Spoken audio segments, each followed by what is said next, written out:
आनंद लो प्रतिदिन जीवन का में आपका स्वागत है। ये कार्यक्रम देखने के लिए शुक्रिया। आप कुछ ऐसी परिस्थिति से इस समय गुजरते हुए सोचते होंगे, मुझे नहीं पता कि मैं अपने जीवन का आनंद ले भी पाऊंगी या नहीं, पर मेरा विश्वास है कि परमेश्वर की सांत्वना से आप जीवन का आनंद लेना सीख जाएंगे। अगर आप कुछ खोने की चोट से निपट रहे हैं और अकेलापन है, अगर आप शांति खोज रहे हैं, तो मैं आपको स्मरण कराती हूँ कि यीशु आपके दर्द दूर कर सकते हैं। कल के इस कार्यक्रम में हम विशिष्ट रूप से किसी प्रिय सदस्य को खो देने के बारे में बता रहे थे, पर आज का कार्यक्रम उत्साह से भरा होगा। उसके लिए जो अलग परिस्थितियों में है, लोग विभिन्न ढंग से चोटें खाते हैं। आपको चोट पहुंची होगी जब आपको लगता होगा कि आप अनुपम और विभिन्न हैं, पर आपको कोई भी समझता नहीं।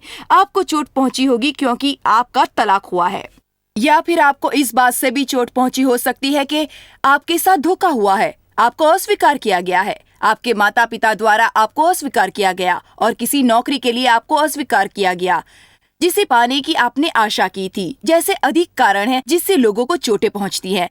कभी कभी मेरे विचार में आता है कि गेतसेमानी के बगीचे में उन पर क्या बीती होगी जब वह अपनी सांसारिक सेवकाई के सबसे कठिन समय से गुजर रहे थे और उन्होंने प्रार्थना के समय अपने शिष्यों की संगत चाही थी, पर बाइबल में है कि वे लोग उस समय सो रहे थे। पतरस ने उन्हें पहचाना नहीं, यहूदा ने उनके संग धोखा किया। यीशु ने तब प्रश्न किया, क्या तुम मेरे संग केवल 1 घंटे के लिए प्रार्थना नहीं कर सकते? मुझे पता है जब हम भी ऐसे सोचते हैं कि मैंने तुम्हारे लिए इतना कुछ किया और आज जब मैं ऐसी परिस्थिति में हूँ तो तुम कम से कम तुम मेरे संग रहकर ऐसे समय मेरी सहायता करो। मेरे विचार में ये स्वाभाविक उत्तर है जो हमारे पास होता है, पर हमें ये स्मरण करना है कि लोग हमारे लिए इच्छा रखते हुए भी ये नहीं समझते कि उन्हें हमारे साथ कैसा व्यवहार करना चाहिए। वे नहीं जानते किस प्रकार से उन्हें हमारी सहायता करनी चाहिए।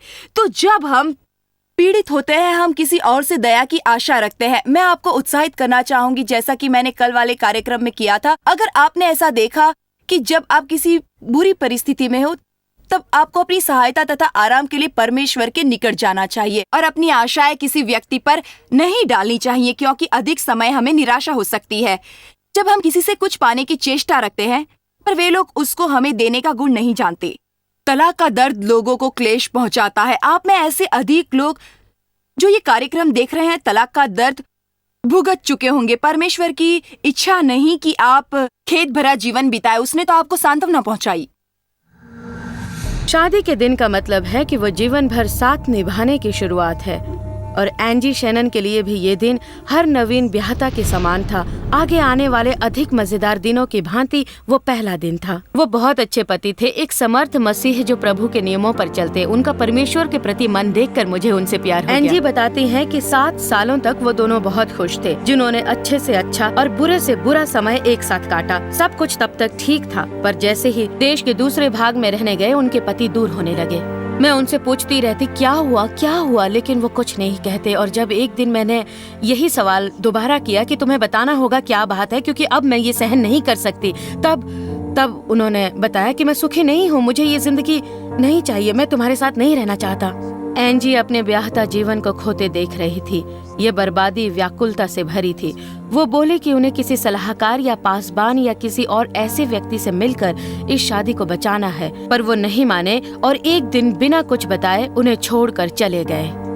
मैं बैठे बैठे सोचा करती कि ऐसा क्यों हो रहा है। मेरी समझ में नहीं आता मुझे क्यों ठुकराया जा रहा है और मेरा ब्याहता जीवन इस तरह क्यों बिखर रहा है। ये दोनों शादी के टूटने से कुछ ही महीने पहले कैलिफोर्निया में रहने आए थे, तो एंजी को सहारा देने ना तो कोई मित्र था और ना ही उसका रिश्तेदार। मैं बहुत आभारी हूँ कि वहाँ मेरे साथ हर पल परमेश्वर था, जबकि वहाँ मेरे पास मेरे पति नहीं थे, वहाँ मेरे साथ मेरा कोई रिश्तेदार नहीं था, मेरा कोई दोस्त नहीं था जो मेरा इस दुख की घड़ी में साथ देता। लेकिन मैं कभी अकेली नहीं थी। परमेश्वर हमेशा मेरे साथ था। वो मुझे सांत्वना देता, मुझे गले लगाकर ये कहता कि वो मुझसे प्रेम करता है और हमेशा करेगा। एंजी बताती हैं कि उन्होंने प्राण बचाने के लिए प्रभु का सहारा लिया।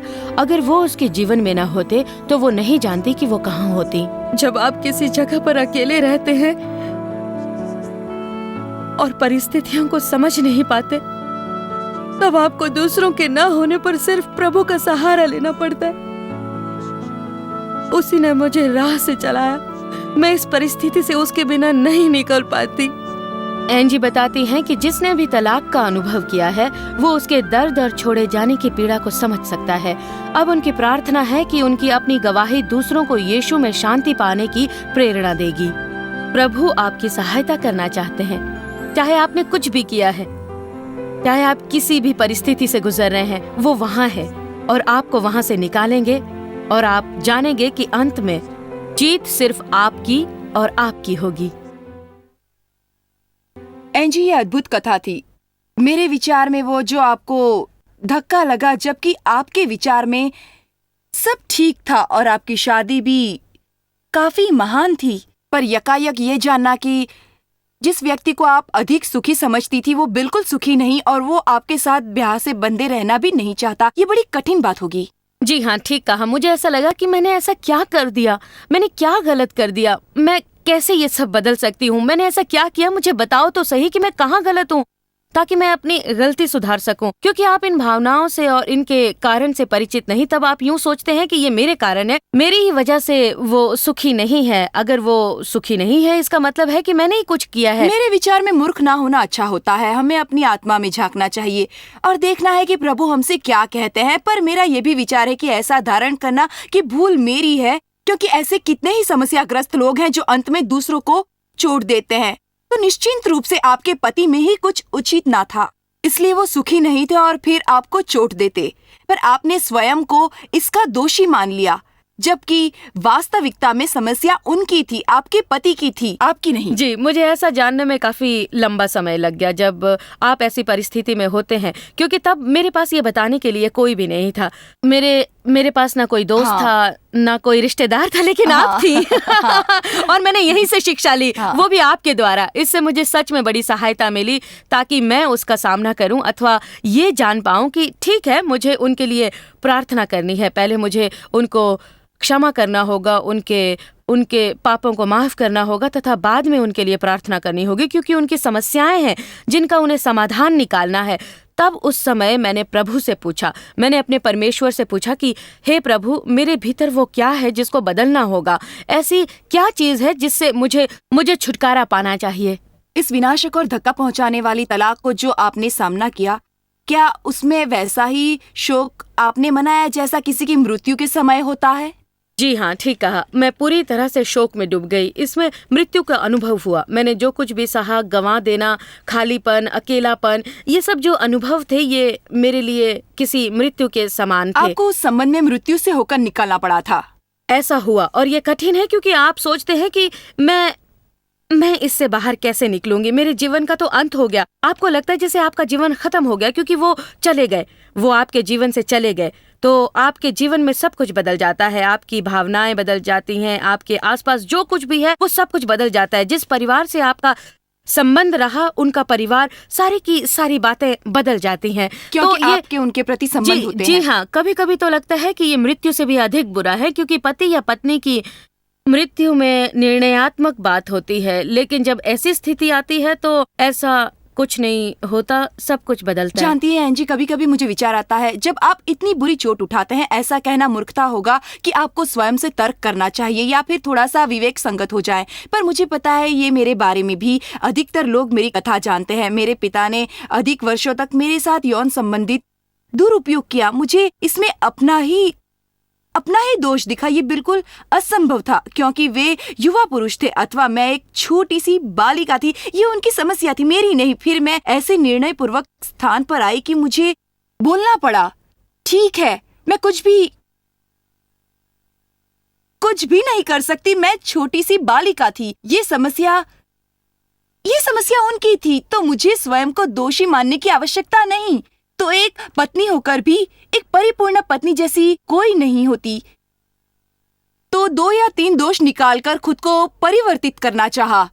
नहीं, आत्मा में झांकना अच्छा होता है, क्योंकि अगली बार के लिए आपको शिक्षा मिलती है। पर मुझे लोगों को स्वयं ही यातना में डालना और दूसरे की समस्या की जिम्मेदारी अपने सर लेना अच्छा नहीं लगता।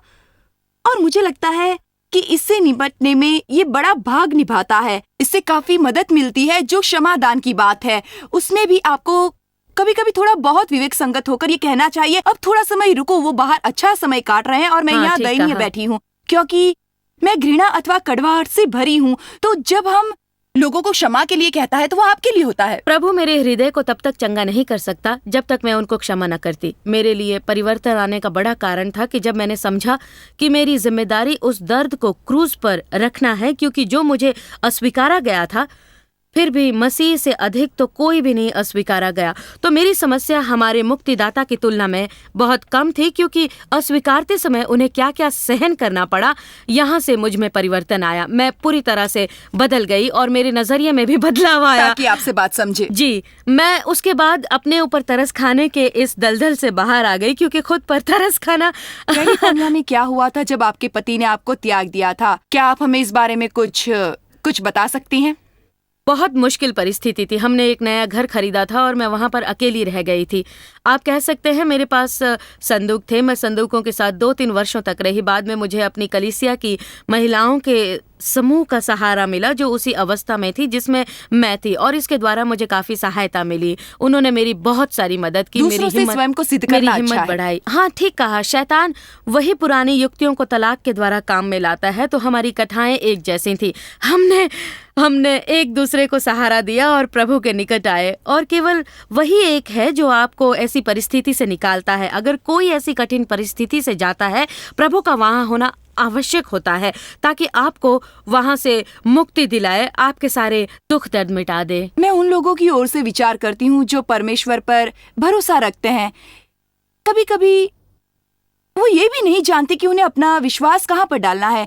क्या मैं विश्वास करूं कि परमेश्वर इस संबंध को फिर से जोड़ देगा, या फिर इसे भूलकर जीवन में आगे बढ़ जाऊं? क्या मैं विश्वास करूं कि परमेश्वर दूसरा संबंध उत्पन्न करेगा? क्या मैं इस बात को अकेला छोड़ दूं? मेरे विचार में ये जान लेने में कि अपना विश्वास कहाँ पर डाले, हमें समय लग जाता है, चाहे ये भविष्य के काम करने की बात ही क्यों ना हो, क्योंकि चोट खाने के बाद लोग ये जानते नहीं कि उन्हें फिर से ब्याह करना है या ब्याह नहीं करना है। तो शोक मनाने का ये एक निश्चित वक्त है जिससे तलाक के बाद गुजरना पड़ता है। तो और जानती हैं, अपने जीवन के अनुभव से मेरा कहना है, हे प्रभु, मुझे नहीं पता तूने मेरे लिए क्या नियुक्त किया है, पर मैं तेरे लिए पूर्ण रूप से बहुत प्राप्य बड़ी हूँ। बात है, क्योंकि किसी ने जो योजना ए को नष्ट कर दिया। मैं सदा बोलती हूँ योजना ए से योजना बी अच्छी है, क्योंकि परमेश्वर है। अगर आप जाने से पहले अंतिम बार उन लोगों के लिए जो अस्वीकार किए गए हैं कुछ कहना चाहेंगी, तो आप क्या संदेश देंगी, क्या कहेंगी उन लोगों से?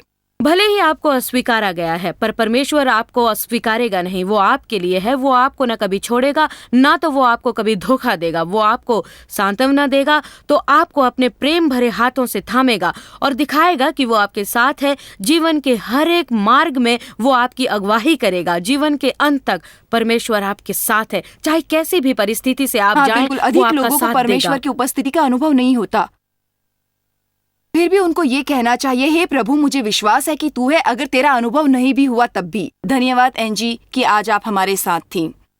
कटरीना नाम के तूफान ने हजारों के जीवन नष्ट कर दिए, पर मेरा विश्वास है कि जो कोई प्रभु पर भरोसा करेगा वो समस्याओं पर जय पाएगा। पासबान माइकल शॉ उनकी नौकरी और उनके घर को गवा बैठे, पर परमेश्वर उनकी शरण और उनका बल है।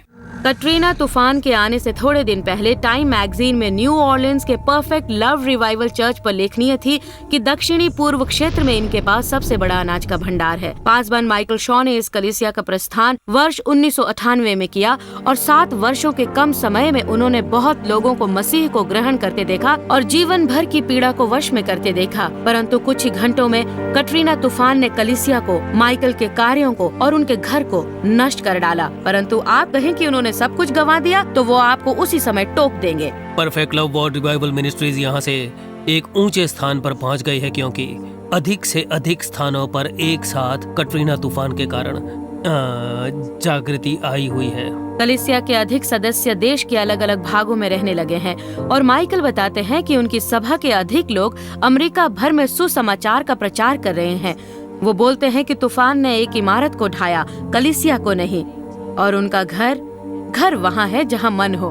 मैं सोच रही थी कि मैं भी इन अधिक लोगों की तरह किस लिए बिखर रही हूँ, लेकिन अब मुझे अनुभव होता है कि परमेश्वर हमारे साथ है और सांत्वना देता है और हमारी देखभाल करता है। माइकल की पत्नी लीजा बताती हैं कि कटरीना तूफान से पहले उन्होंने कभी सोचा भी नहीं था कि अगर सब कुछ खो दिया तो उनका क्या होगा। एक ही रात में सबसे बड़ा अनाज का भंडार रखने वाले स्वयं दाने दाने के लिए तरस गए, पर प्रभु का धन्यवाद कि प्रभु ने इन लोगों को संभाल लिया। अगर आपका जीवन आपकी संपत्ति पर निर्धारित है और आप सब कुछ गवा देते हैं, तब आप वाकई सब कुछ गवा देते हैं। लेकिन अगर आपके जीवन में प्रभु है और आपको प्रभु पर भरोसा है, तो ये आपके जीवन में एक और कदम होता है। परमेश्वर भविष्य को जानता है और वो उसके लिए तैयार है, तो आप इतना क्यों सोचते हैं? ठीक है प्रभु, अब आप ही संभालिए। पासबन शॉ प्रभु के वचनों की शिक्षा सेंट लुइस के एक होटल के बॉलरूम में दे रहे हैं। वो अपना घर लुजियाना में दोबारा खड़ा कर रहे हैं और भविष्य की ओर देख रहे हैं कि आगे क्या है। वो जानते हैं कुछ भी हो, परमेश्वर उनकी भलाई ही करेगा। तो पासबन शॉ, यहाँ आने के लिए धन्यवाद। यहाँ आना सच में खुशी दे रहा है। आपकी पत्नी ने जो कहा वो कितना सही है। अगर आपका आनंद, आपकी आशा और आपका आत्मविश्वास संसारिक वस्तुओं में होगा तो आप सब खो देंगे, तब आप सब खो देंगे। पर जो आपकी आशा प्रभु में है, आपके व्यवहार का इतना अच्छा होना कितनी अद्भुत बात है। इस परिस्थिति में भी आप संतुष्ट कैसे हैं? पहली बात तो यह है कि ऐसा करना बड़ा कठिन होता है पर मैं कहता हूँ ये प्रभु के कारण है। ये भीतर झांक कर उससे संपर्क करने का स्थान खोजना है।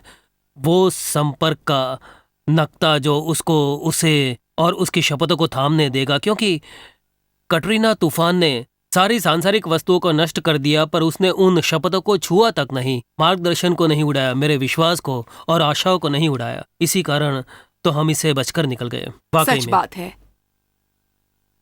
विश्वास में अद्भुत बात होती है, क्योंकि स्वयं को पागल बना लेने के बदले आप ये विचार करके समझने का प्रयत्न करते हैं कि आपके संग ऐसा क्यों हुआ, जबकि आप एक कलीसिया की पासबानी करते थे और परमेश्वर में विश्वास रखते थे। पता है, जबकि आप एक विश्वासी व्यक्ति थे, तो आपके साथ ऐसा कैसे हो सकता है? ये सत्य है। आप केवल इतना बोल सकते हैं, हे प्रभु, मैं तुझ पर विश्वास करता हूँ, मेरी समझ में नहीं आता, मुझे ऐसा होना सही या न्याय पूर्वक नहीं लगता, पर मैं तुझ में विश्वास करता हूँ। ये सच है।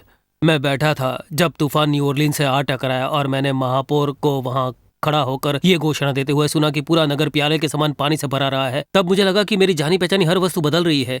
मेरी पहचान वाले बदल रहे हैं, लोगों के जीवन सदा के लिए बदल रहे हैं और मेरा जीवन सदा के लिए बदल रहा है। मैं जिनका अभ्यस्त था वो सारा सदा के लिए बदल रहा था। और उस पल मुझे प्रभु से बातें करनी पड़ी, क्योंकि ये वो स्थान था जहां आशाएं जा चुकी थी, बिल्कुल जा चुकी थी। तब लगा, बाप रे बाप, आपने आशा की थी कि तूफान ना आए, पर वो तो आ टकराया था। फिर क्या करते आप? तब आपके लिए उस संपर्क का नुक्ता की आवश्यकता होती है, और मेरा संपर्क का नुक्ता था रोमियो 8:28। हम जानते हैं कि लोग परमेश्वर से प्रेम करते हैं और जो उसकी इच्छा के अनुसार ये बुलाए मेरे गए पति हैं। का मनपसंद वचन सही है। बात वो मुझे हमेशा ही ये सुनाते रहते हैं। वहाँ बैठे बैठे मुझे ये समझ जाना था कि मैं सदा परखता हूँ। मैंने पूछा, क्या मैं प्रभु से प्रेम रखता हूँ? बाइबल में है, जो प्रभु से प्रेम करते हैं उसके वचनों की मान रखते हैं। उसमें मैं सफल रहा। फिर क्या मुझे उसकी इच्छा के अनुसार बुलाया गया है? और अर्थ था कि ना सिर्फ बुलाया गया हूँ बल्कि चुना गया हूँ। ये तो पूरा करने के बाद मुझे समझ में आया, जो कुछ भी हो रहा था, क्या वो अच्छा हो रहा था? उस समय तो अच्छा नहीं था, पर आगे चलकर वो अच्छा होने वाला था। हमेशा कुछ अंत होता है, तभी तो नया आरंभ होता है। तो आप इसे इस तरह से भी देख सकते हैं, मैंने सब कुछ तो गवा दिया और ऐसा सही और न्याय के अनुसार नहीं था, और मैं समझ पाता मेरे संग ऐसा क्यों हुआ। क्या आप निर्णय करें, और इसमें एक निर्णय है। मैं सामान्य बात नहीं करना चाहती, या फिर ऐसे नहीं जैसे मुझे आपके अनुभव की समझ है, पर दर्द तो दर्द है। और इतना पता है कि परमेश्वर की प्रतिज्ञाएं हमारे लिए हैं, वो सबके लिए प्राप्त है, क्योंकि परमेश्वर की प्रतिज्ञाएं उनके लिए हैं जो उन्हें स्वीकार करते हैं। उनको एक निर्णय लेना होगा, स्वस्थ और परिपूर्ण ढंग से। ये सही है। रोमियो 4:18 में अब्राहम के पति ये कहा गया है, जिसने निराशा में भी आशा रखकर विश्वास सही किया। कहा। आशा रखने का कोई सांसारिक कारण तो नहीं। वो सही है। बहुत से राष्ट्रों को पिता बने। मैं बताता हूँ, जब ऐसे स्थान से बचकर निकलते हैं तब आपको वो थामना चाहिए जो परमेश्वर ने आपके जीवन के प्रति आपसे बोला है। तब इन सब के बीच में आप केवल उसी को थाम सकते हैं और वही वस्तु को मैं थाम सकता था। आपने अपने कलीसिया को गवा दिया, घर गवा दिया, पर आपके सारे परिवार वाले जीवित बिल्कुल हैं। सच। हम सबको ऐसा स्थान खोजना होगा जहां हम अपनी नकारात्मक स्थिति में भी सकारात्मक रहें। ये बड़ा मनोरंजक है क्योंकि इस पूरे कार्य में प्रभु ने मेरे मन में डाला कि मैं अपनी दृष्टि केवल उसी पर रखूं। उसने मुझे ये समानता दिखाई जो बड़ी मनोरंजक है। मैं ये बात हर जगह बांटता हूँ। इस शीशे के समान है जो कुछ लोग उसे देखेंगे तो उसमें निराशावादी व्यक्ति कहेंगे वो आधा खाली हाँ। है, और जो आशावादी है वो कहेगा आधा भरा हुआ बिल्कुल है। सही। सत्य तो ये है कि ये ना तो आधा भरा है ना तो आधा खाली है, ये पूरा भरा हुआ है। ये पानी से भरा तथा वायु से भरा है, वो दोनों वस्तु जो हमारे जीवन में आवश्यक हैं। पर हम में झुकाव है कि हम उस सामय को पीछे कर देते हैं जिसे हम देख नहीं सकते, और यही भाग अगर आत्मिकता में देखने जाए तो वो परमेश्वर है। हर स्थिति में आपको प्रभु का गुणन खंडन लागू करने की आवश्यकता है। मैं उनसे कहता हूँ कि इसे सकारात्मक से देखते हुए नकारात्मक को निश्चित रूप से हटाने ना दें, पर उसे वैसे देखें जैसे परमेश्वर देखता है। उसी में परमेश्वर को देखें। परमेश्वर को अपनी स्थिति के बीच में पाइए, चाहे जो भी हो, चाहे आप जो भी कार्य करें, परमेश्वर उसमें है। दाऊद ने बोला अगर मैंने उसका बिस्तर नरक में लगाया तो वो वहां भी होगा। उस राख बात ने मुझे बताए रखा ये वो भाग है जो आप देखते नहीं, पर वहां कुछ चल रहा है। हाँ, और मैं उन लोगों से बात करना चाहूंगी जो कठिन परिस्थिति से गुजरे हैं, पर उन्होंने सही लक्षण चुने और ये भी देखा कि परिस्थितियां सही बात है। आपकी खुशियां न चुरा ले, परंतु आप इसे एक नए आरंभ के समान देखें। आपको इस कार्यक्रम में बुलाकर बहुत अच्छा लगा। आपसे बात करके खुशी हुई। मुझे आपसे बातें विश्वास करके है बड़ा कि ये आनंद आया। आपकी गवाही जिससे आपने विजय पाई दूसरे अधिक लोगों के काम आएगी। मुझे बताया गया है कि शुक्रिया। हमारे आज के समाज की सबसे गंभीर समस्या है शोक और अकेलेपन का दर्द। आपका कैटरीना तूफान की लपेट में आकर सब कुछ खो देना ही आवश्यक नहीं। शायद आपने अपनी संतान या किसी प्रियजन की मृत्यु नहीं देखी, शायद आपका तलाक नहीं हुआ है, या आपको अकेलेपन का अनुभव हो रहा है, क्योंकि लोग विभिन्न कारणों से अकेलेपन का अनुभव करते हैं। मैं यहाँ कुछ शिक्षा लेखिकाओं के साथ बैठी हूँ जो कि मेरे शिक्षण ओवरकमिंग ग्रीफ एंड लोनलीनेस में से हैं। यहाँ कुछ बातें हैं जो मैं बताऊंगी जिनके द्वारा कुछ लोगों को सहायता पहुंचेगी। पहली बात, आपको अकेला और निर्जन होने की आवश्यकता नहीं। ऐसे विभिन्न प्रकार के अकेलेपन होते हैं और मुझे पता है अधिकतर रूप में से हम अकेलेपन को समझते हैं कि कोई अकेला व्यक्ति, पर हमें गलत समझे जाने से भी हम अकेलेपन का अनुभव करते हैं। आप पूरा समय अधिक लोगों के बीच भी होकर विचार करेंगे कि आपको कोई भी नहीं समझता। शायद आपके व्यक्तित्व में विभिन्न बातें हैं या फिर आपकी विभिन्न कामनाएं हैं जो किसी और जैसी नहीं, और लोगों की आदत होती होगी कि वो आपको अजीब और असामान्य होने का अनुभव करवाते रहते हैं, केवल इसलिए कि आप वो सब पसंद नहीं करते जो उनको पसंद है। जानते हैं परमेश्वर आज भी आपके लिए है। इब्रानी 4 में बाइबल बताती है कि हमारा एक महायाजक है जो हमें समझता है। ये मेरे लिए काफी सांत्वना की बात है, क्योंकि मैं हर बार दूसरों से अलग थी और मुझे लगता कि कोई तो मुझे समझे। शायद आप एक शर्मीली व्यक्ति हैं या फिर आप व्यक्तिगत रूप से डरपोक हैं और आप लोगों के बीच इतनी आसानी से घुल मिल नहीं पाते जैसे दूसरे लोग आसानी से कर सकते हैं।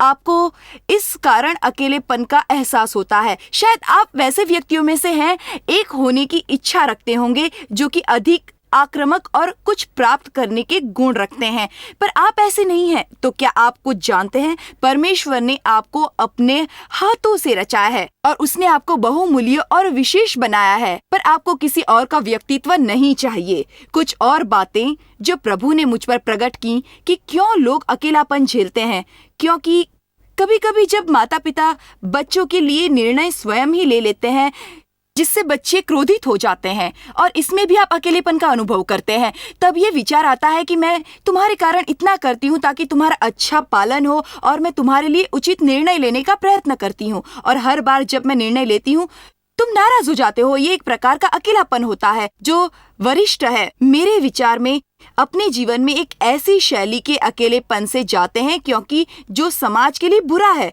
परंतु जब लोगों की आयु बढ़ जाती है तब वो जीवन की प्राथमिक धारा से अलग हो जाते हैं। उन्हें सब लोग भुला देते हैं और ऐसा व्यवहार करते हैं जैसे वो एक बिना मूल्य की चीज है, पर हमें ऐसा नहीं करना है।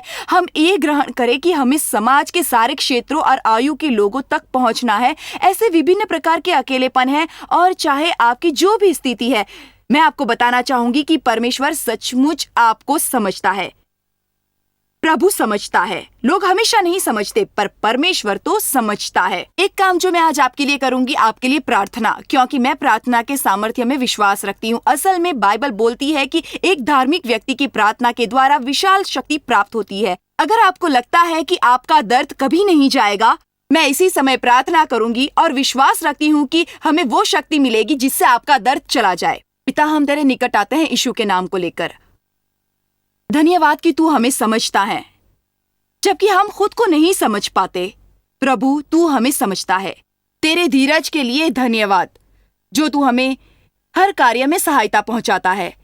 प्रभु, आज मैं उन सारे लोगों के लिए प्रार्थना करती हूँ जो अकेलापन अनुभव करते हैं, और मेरी प्रार्थना है कि तू उन्हें ये जानने में सहायता करेगा कि वो अकेले नहीं हैं, और ये भी कि तूने उनके जीवन के लिए एक उत्तम योजना बनाई है और तू उनकी देखभाल करता है।